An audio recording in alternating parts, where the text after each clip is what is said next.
Hello and welcome to the Sunday Guardian show. Today we have the editor of Sunday Guardian with us, Joyeeta Basu, to talk about a major incident that has shook the world. Gunshots were fired at the presidential candidate of United States, Donald Trump, during his election campaign rally. An attempt of assassination was made. One of the bullets even hit his right ear, which was visibly bleeding. Secret services quickly surrounded and evacuated him to a safe place. According to the federal agency, the suspect and one more person was killed. A bunch of questions arise here. The first one being, what are the security implications on this attack? Over to you, ma'am. Yeah, when you're looking at the security, look, listen, this is a huge security failure. Okay, and because you see, he's a former president, and he's a presidential candidate. I mean, although he has not yet been chosen by the Republican convention, that is going to happen sometime this week. I mean, today is Sunday, so yeah, this week it's going to happen. So you see, he requires the maximum security. He should be getting the security level of almost what the president gets. The very fact that this shooter was, if you have seen the footage of the different videograms that are coming in, if you have seen, this man was there on the roof of a house and he was pointing his gun. Nobody, and there were people I saw an interview of a person, and that person is saying that I kept telling the police, I kept telling the security that look at that man on the roof, he is there with a gun and he's kind of, with a sniper rifle, he's pointing at this thing. No one took any kind of measure to ensure that something catastrophic did not happen, and it was just basically I would say a fraction of a centimeter or something that Trump got saved, that the bullet grazed his ear. It was targeted at his face, at his head. So the whole point is, you see, what sort of security that these people talk about. Think of when the US president travels to maybe India or any other country, their convoy comes in before, for 1 month before that, they keep an eye on whatever is going on. And if you remember when Biden came, his own vehicle comes, they come with their own vehicle, and just because you are here, that is the level of security that a US president, US president has. Even as ex-US president, he is supposed to get immense maximum security. The very fact that the Secret Service agents allowed this to happen shows, number one, the US might be calling itself the best country in the world in terms of security and all. They don't have that. And if they have removed that security deliberately, then it's a crime. Then it's a huge crime, because apart from that, you see, there has been cries from Democratic lawmakers that you should remove Donald Trump's security. You see, so this has got major security implications in terms of America's own security. But you see, the main problem is elsewhere in terms of, you see, what they have done, the Democrats in particular, people who are opposed to Trump, Biden and everybody, like what they are doing to even Putin for that matter. They're turning him out to be a criminal. They're demonizing him. They have demonized Donald Trump to an extent that it is normal. I would like to, it may sound a little far-fetched, but it is happening to the Hindu community also. In fact, I just wrote about it last week, or actually made a video on this show, that, they are normalizing the criminalization of certain people, of anybody in the right wing. They're normalizing that. They're normalizing vilification of communities, of leaders, as a result of which they're brainwashing their supporters to an extent that they take to violence, as we saw in the case of Trump. This is what has happened.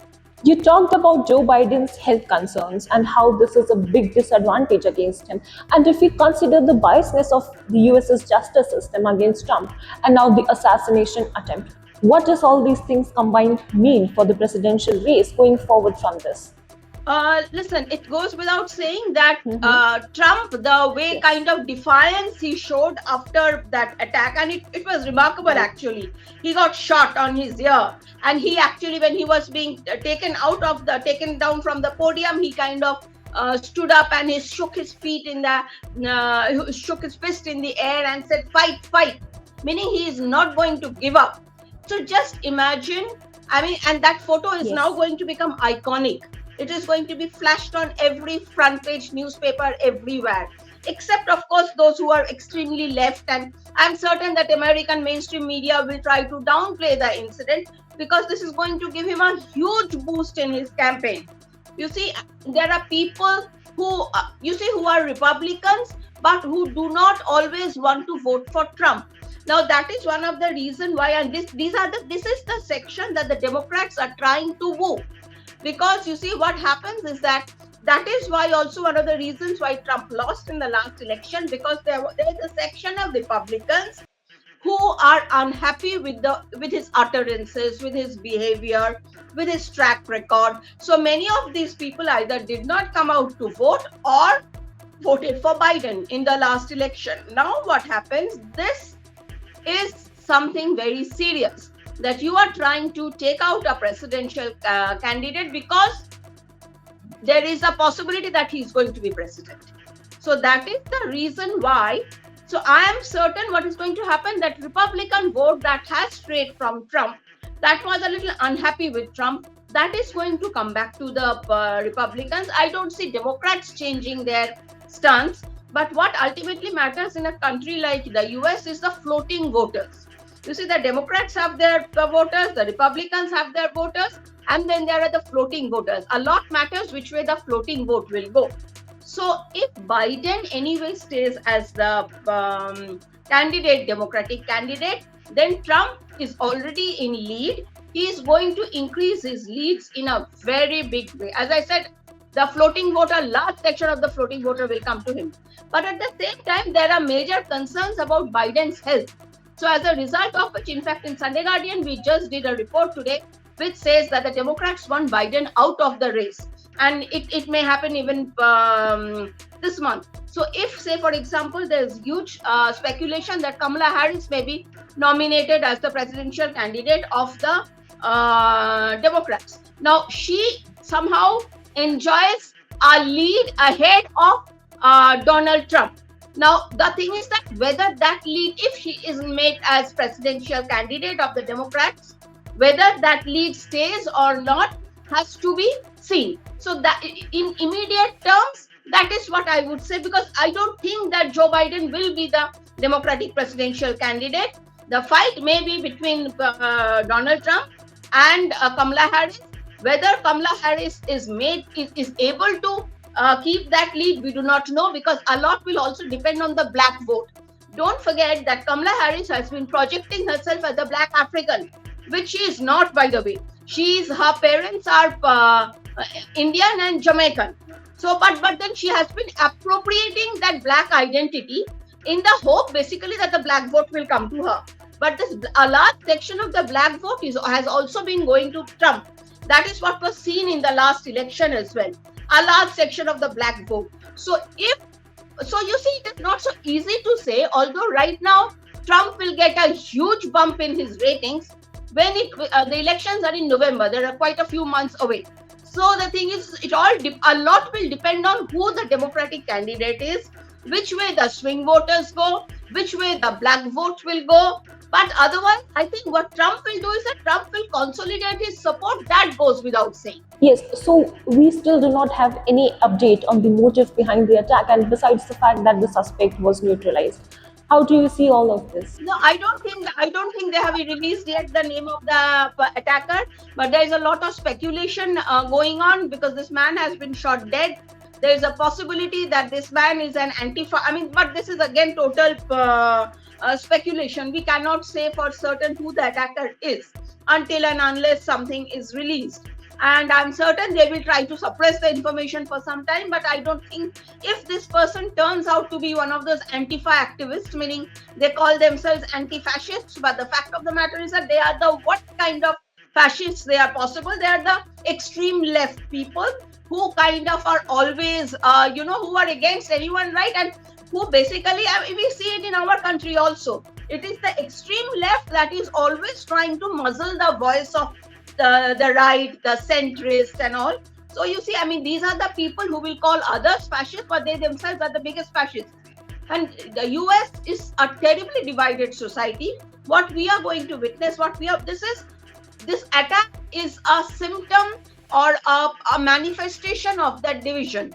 They cannot, the left and the right, they cannot tolerate each other. They're totally divided.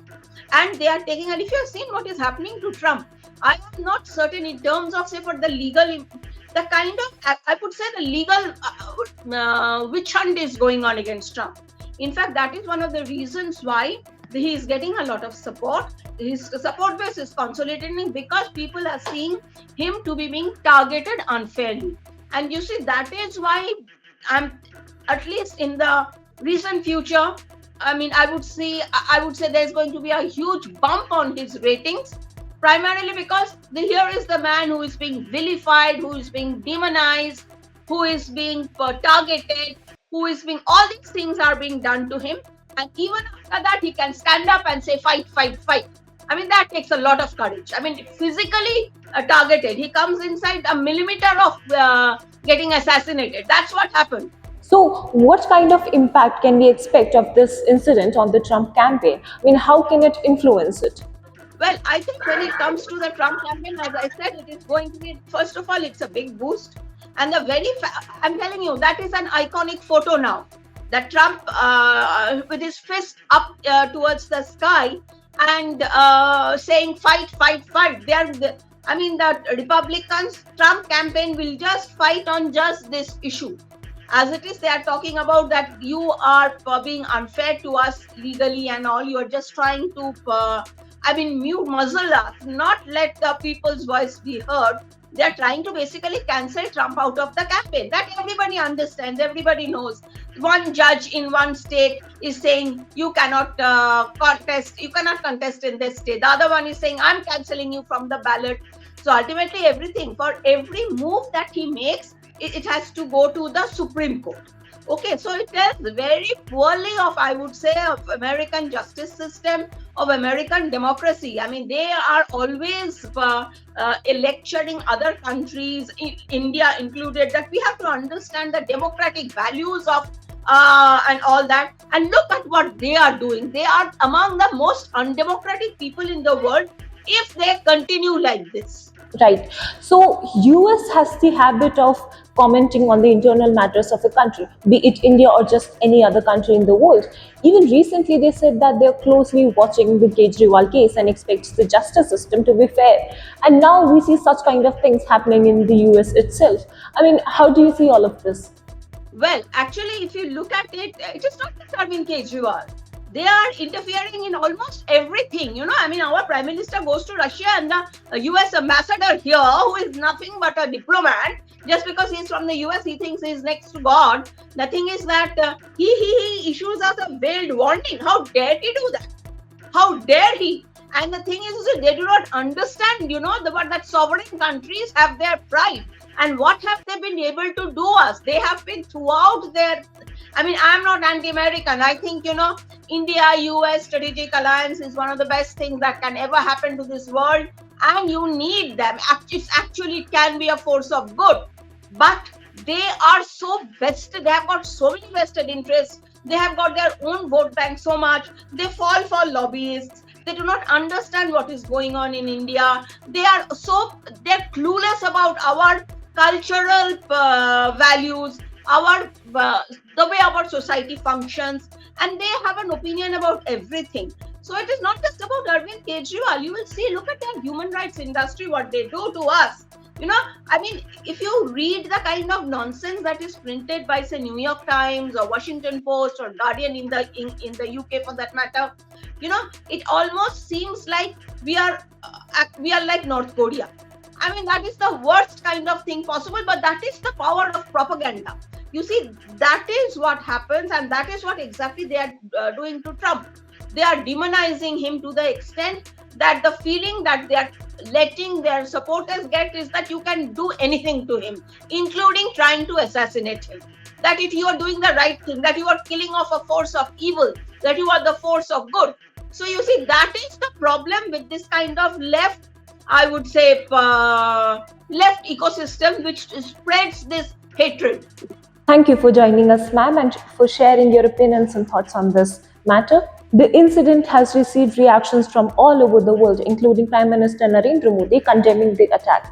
The incident is indeed serious and needs a thorough investigation. We still do not have any information about the motive behind the incident, which is very important as such an incident taking place during a democratic exercise is just not acceptable. We will have to wait for the updates on this. Till then, keep watching the Sunday Guardian.